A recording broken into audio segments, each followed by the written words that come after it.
We dealt with Metro HR. Julie Herring says for too long she's kept silent. Tonight, she's ready to talk about what happened in 2016 inside the city trailer with Metro consultant Benny Word. Every time he came in, it was, "Oh, you look beautiful today.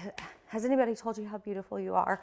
Or sitting on the corner of my desk and like putting his hand on my knee. Herring says things went from uncomfortable to unacceptable. It just kept going and didn't stop. And it was the little things like, coming back and like rubbing your shoulders. And you're just kind of like, and I always would tell him, "Get out of my bubble. Benny, get out of my bubble. Like this is my space. That's yours. Go there." Herring told a manager she did not report it to HR, saying she didn't want to cause problems. That changed in 2016 after what she describes as a single horrifying event. I'm, again, sitting at my desk, and here he comes, and he leans over and puts his zipper was against my cheek, and like leaned over and was like, "Oh, is that you and your sister?" And I said, "Benny, back up. Like, you're in my space." But Herring didn't file the complaint. A coworker says she saw it happen.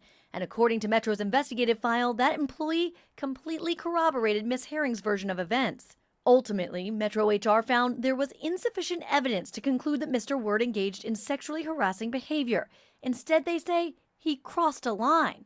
Victims' rights advocate Kathy Gurley says that's wrong. I don't know what definition they're using, but it's sexual harassment.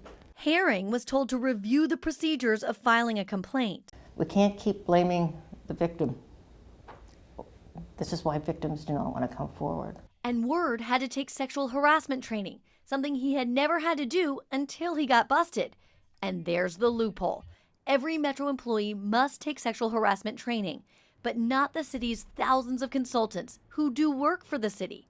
People like Benny Word. But I absolutely think that contractors need to be held to the same standard as the businesses that they're representing. We repeatedly called Word to try and get his side of the story. I've been trying to get a hold of you for several weeks now. Clearly, he doesn't want to talk about what happened or the investigation that followed. Word still works as a consultant for Metro Public Works. As for Herring, I was absolutely devastated.